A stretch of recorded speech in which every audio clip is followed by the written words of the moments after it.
¿Cómo están, amables televidentes de Nativa Nos Conecta? Esto es Pulso Informativo. Arrancamos nuestro programa de hoy entrevistando al presidente de la Cámara de Comercio de Lima, nada menos que el ingeniero Roberto de la Torre Aguayo. Y vamos a hablar sobre el tema que es, digamos, un asunto de preocupación para todos los peruanos.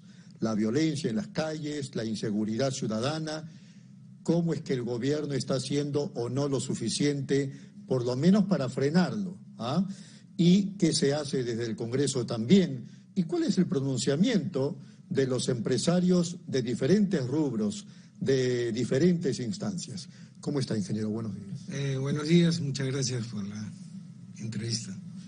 Empezamos con un diagnóstico de su parte. ¿Qué opina de lo que significa esta violencia expresada en las extorsiones y el sicariato? Sí, justamente... En primer lugar, queremos expresar como Cámara de Comercio de Lima ahí nuestra profunda preocupación por la situación de inseguridad, por el alto índice de criminalidad que está ocurriendo, que está afectando, vemos día a día, a la gran, mediana, pequeña empresa, a los emprendedores.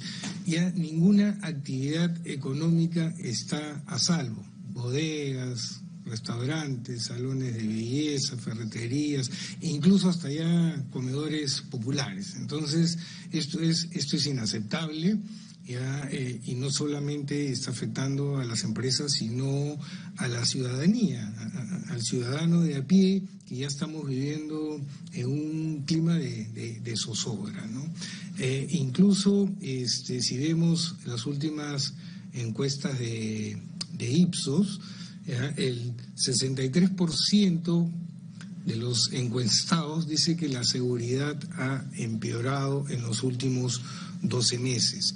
Y adicionalmente se habla de un 87% de los encuestados se siente inseguro al transitar por las calles en la noche y 67% durante el día. Entonces, ¿esto qué refleja? Que ya la población se siente desprotegida y se siente vulnerable. Bueno, en ese concepto hay una colisión entre lo que dicen las encuestadoras y el gobierno, porque hemos escuchado a algunos ministros, incluso a la presidenta de la República, sostener que eso es una percepción a partir de las informaciones negativas de los medios, que inclusive en algunos distritos la delincuencia está bajando. ¿Cómo entendemos eso, ingeniero? Si bien en las encuestas efectivamente es una percepción, pero es algo innegable que la criminalidad ha subido y está descontrolada. Solamente por poner un dato, la misma Asociación de Bodegueros ha indicado que más de 3.000 bodegas han tenido que cerrar sus negocios por extorsión. Entonces ahí son hechos claros, números que no se pueden refutar, ¿Cómo le hacemos entender al gobierno que antes que buscar pretextos asuma su responsabilidad? Porque entiendo que le toca al Ejecutivo y también al Congreso por lo menos frenar esto. Correcto. Nosotros como Cámara de Comercio de Lima lo que hemos exigido al gobierno es que tenga, al menos es la percepción que tenemos, porque tampoco se ha visto lo contrario, una estrategia integral para luchar contra la criminalidad. Lo que vemos son acciones aisladas, más reactivas, ya ahora todos están que se mueven, quieren hacer cosas, forman grupos, etcétera, pero no vemos una estrategia integral. ¿Y cómo se combate contra la criminalidad? Entonces, en primer lugar, tiene que haber un liderazgo muy activo de la misma presidenta.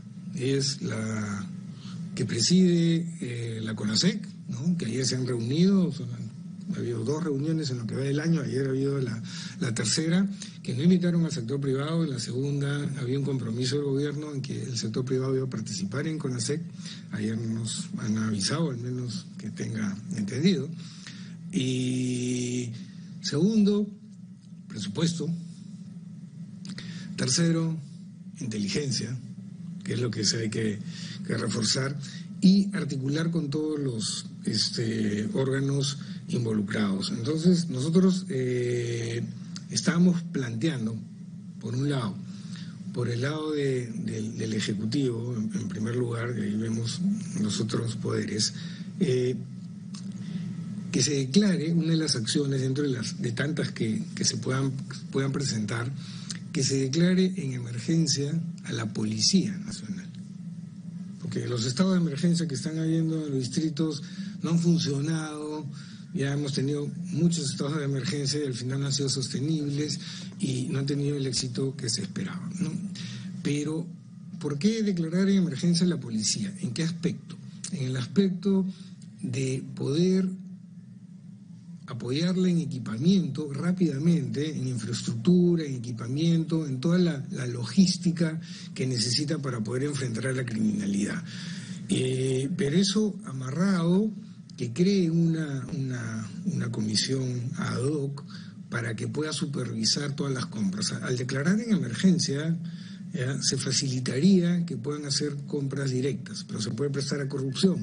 Entonces, definitivamente, hacer una comisión que pueda ser integrada por diferentes ministerios, en economía, con veeduría de Contraloría, etcétera, etcétera, pero para que puedan implementarse rápidamente, ejecutar su presupuesto, si necesitan más presupuesto, que lo doten del presupuesto. O sea, la policía tiene que tener ahorita todo el presupuesto necesario para que pueda estar bien equipada.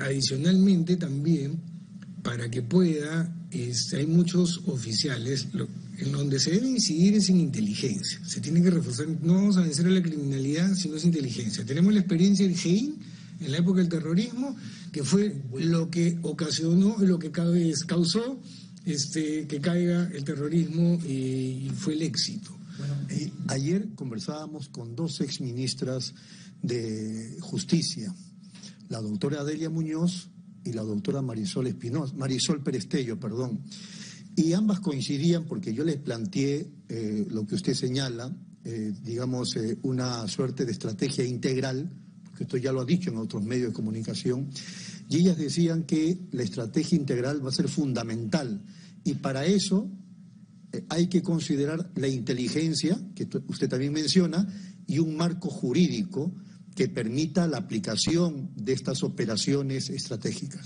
Correcto, totalmente de acuerdo con lo manifestado por ellas. O sea, si no hay inteligencia, no vamos a tener éxito en la lucha contra la criminalidad.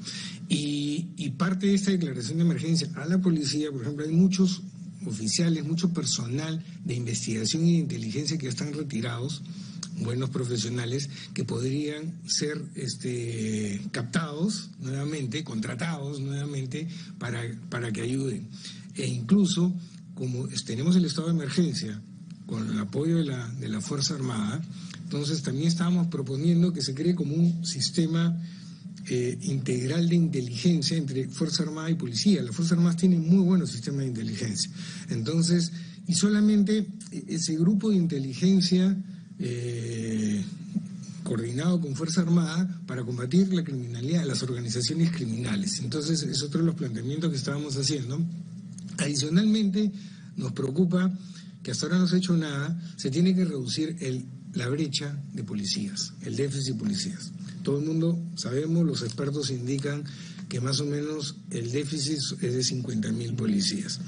Y justo analizando unas cifras, vemos que aproximadamente 5.000 policías salen de las escuelas todos los años, pero se retiran 5.000 policías. El año pasado se han dado de baja a 5.378 policías, de fuente de la misma policía. Hemos sacado esa información de la misma policía.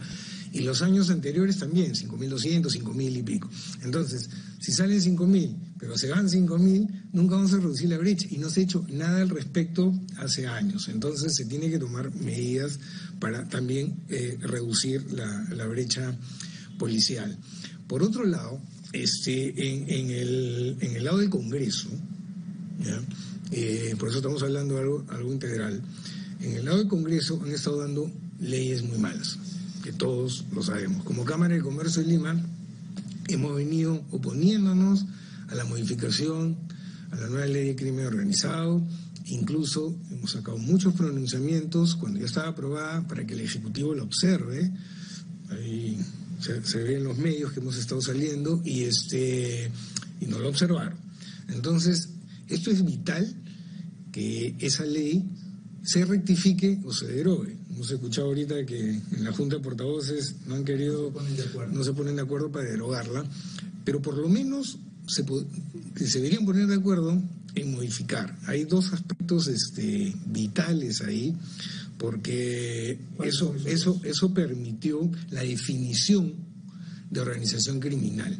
Al definir en la nueva definición, que decían que tenía que responder a una economía o a una cadena de valor, se excluyeron muchos delitos de organización criminal y uno de ellos es la extorsión, el secuestro. Entonces, ¿no? Absurdo. Y entonces eso se tiene que corregir. Incluso el mismo fiscal Chávez Cotrina indicó que tenía más de 1000 expedientes, ¿ya?, que eso se quedaba en el aire. Entonces eso hay que cambiar. El tema de que regresen esos delitos a ser considerados como organización criminal. Y el otro punto que tienen que corregir es el tema de allanamiento. O sea, no podemos esperar que lleguen los abogados. Entonces eso también tiene que corregir.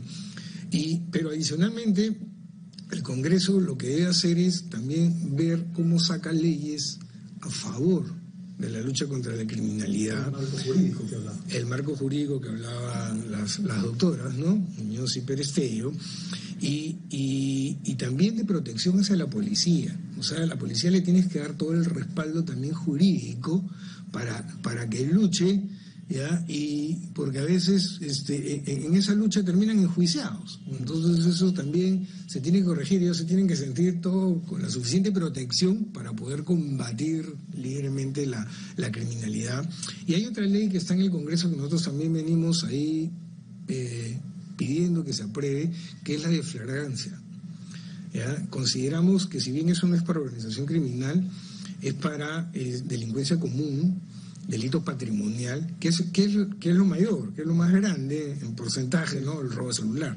Entonces, esas unidades de flagrancia consideramos que son vitales para disminuir esa percepción también de inseguridad. Y se necesita ese marco legal, porque ahorita, a pesar de que existen algunas, en realidad no funciona ninguna. Entonces, ahí daría el marco para que Fiscalía, Poder Judicial, Policía, todos estén juntos y en 48 horas metes preso al delincuente. Muy bien. En ese contexto, si el gobierno y el Congreso insisten en no mirar estos asuntos que todos estamos analizando, no es, digamos, no sé si cabe la palabra, la protesta, la movilización, el reclamo de la población, lo que los puede hacer despertar. ¿Qué opina usted, por ejemplo, del último paro del transporte urbano, no por pasajes, sino por extorsiones y asesinatos? Fue una muy buena señal en realidad del sector transportes, ¿no? Y creo que eso más bien los ha hecho reaccionar, ¿no? Entonces, y esperemos que ahorita puedan tomar las acciones que se deben, ¿no? Entonces hablamos, por un lado Ejecutivo, por un lado Congreso, y tenemos Ministerio Público y Poder Judicial. Hay reformas pendientes, o sea, estamos cansados de escuchar en las noticias que liberan a los delincuentes, ¿ya? O hay componendas para favorecer a los delincuentes o archivar casos. Entonces eso también se tiene que combatir y eliminar, ¿no? Entonces ese es y además tiene que haber una estrecha colaboración. A uno de los expertos, un ex ministro del Interior, lo escuchaba diciendo, hay dos cosas importantísimas: inteligencia y trabajar en equipo con Fiscalía.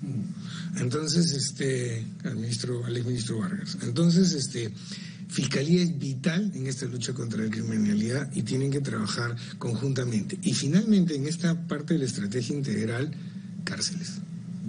Eso es vital. Ahora están hablando de ampliar el penal de Chayapalca. Tiene que haber, no es suficiente. O sea, si tiene éxito las nuevas acciones que se están emprendiendo, ¿dónde metes a todos esos presos? Si ya está sobrepoblada todas las cárceles, el doble de la capacidad. Hemos escuchado anoche en las noticias, hoy día en la mañana, que van a invertir 3.000 millones en nuevas cárceles al jefe del INPE, lo cual es bueno, pero tienen que trabajar. O sea, no se ha construido una cárcel hace muchísimos años, entonces se tiene que trabajar en el tema de cárceles de máxima seguridad, ¿no? Y ya tenemos que terminar por lo menos esta primera parte, ingeniero. Una movilización o una paralización como la del transporte de la semana pasada, de nuevo, porque sencillamente el gobierno o el Congreso, quiero decir, no deroga las leyes que debe derogar, ¿sería respaldado por la Cámara de Comercio de Lima?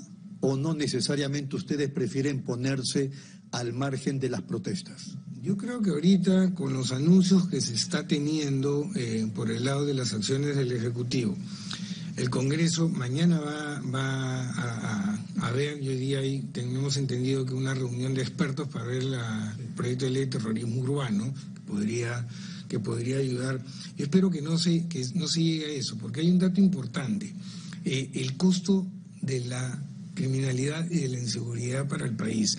El IPE, Instituto Peruano de Economía, ha estimado que le cuesta al país la inseguridad 3% del PBI. O sea, estamos hablando de más de 8.000 millones de dólares, ¿no? Entonces, el BCR también hizo un estimado, no considerando todos los costos, de 2.2. Entonces, por lo tanto, entiendo como que usted nos está diciendo, si no se hace algo, si no hay una reacción real del Congreso y del Gobierno, ustedes sí apoyarían una protesta. Yo lo que le digo es que nosotros como Cámara lo que estamos haciendo es exigiendo a las autoridades, exigiendo al gobierno, hemos presentado algunos planteamientos de que saquen las normas que hay que sacar, ¿ya? Y tomen las acciones y la estrategia y se dé el apoyo a toda la policía. Y por lo que escuchamos en las noticias, yo creo que sí se va a hacer. Entonces, si no, tenemos que seguir protestando todos, ¿no? Ingeniero, nos vamos a la pausa y queríamos regresar para hablar unos minutos sobre el asunto de la corrupción. Usted ha dado una cifra, 72.000 millones de soles se han perdido en el último año por eso. ¿De acuerdo? Vamos a la pausa de inmediato, regresamos.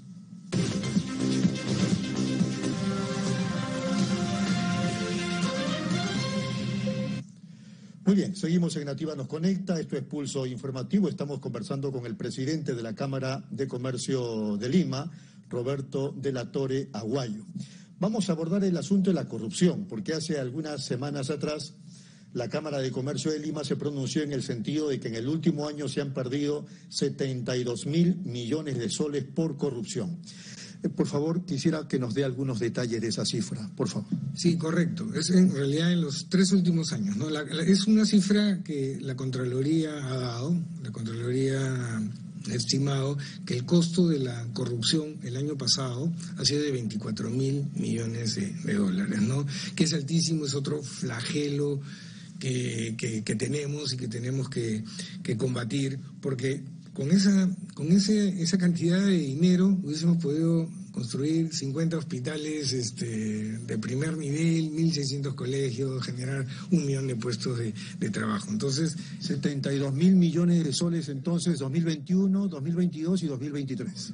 Correcto. Entonces, el costo es altísimo. Entonces, la misma Contraloría de la República calcula que por cada 100 soles invertidos, 12.7 son absorbidos por la corrupción, 12.7%, o sea, es altísimo, ¿no? Entonces, esto que genera, ¿no?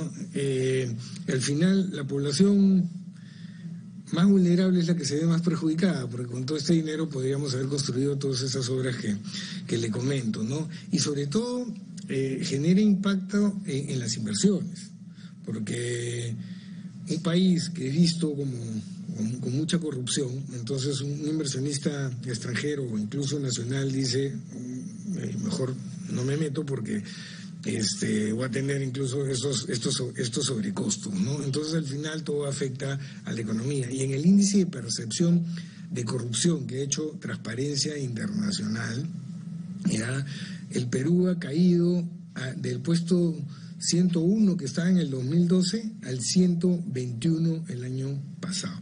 Entonces ya estamos en el tercio inferior de los países más corruptos del mundo. O sea, estamos a un nivel de Angola, Mongolia. Entonces, ¿Eso a qué conlleva? ¿Cómo nos perjudica eso, ingeniero? No, al final nos perjudica en el aspecto económico, porque eso afecta por un lado el crecimiento, porque sí afecta directamente a las inversiones, como le decía, y afecta en la competitividad del país porque se está perdiendo mucho dinero donde se podría hacer muchas obras en favor de la población y de ser más competitivo el país, ¿no? Muy bien. Entonces, considerando eso, ¿qué se puede hacer para revertirlo, ingeniero? Por el lado del Estado, porque en la corrupción siempre hay dos partes. La parte privada, la empresa privada que corrompe, y el funcionario público que recibe y acepta la corrupción, ¿no? Entonces, por el lado del gobierno es transparencia. Entonces, tiene que haber transparencia, información, compras del Estado, y también ver el tema ético en los funcionarios públicos. Nosotros tenemos un programa de semillero para futuros funcionarios y servidores públicos con chicos del último año de universidad, de las mejores universidades y que estén en el 5º y 10º superior, donde les estamos formando con valores, con éticas, con gestión pública, etcétera, ¿no? Se presentaron en el último programa 450 chicos a nivel nacional, hemos seleccionado 60. Entonces, ahí hay que trabajar mucho en el tema ético. Y por el lado privado, fomentamos nosotros mucho entre nuestros asociados que adopten los sistemas de compliance, ¿no? Entonces, hay que trabajar en todo ese tema de educación, ¿no? Ahora, hablando de la educación, hay que priorizar también los gastos o las inversiones mismas. Yo quería comentarle lo siguiente y pedirle su opinión. Por ejemplo, el gobierno ha estado presentando, aparentemente eso es muy bueno, colegios del Bicentenario.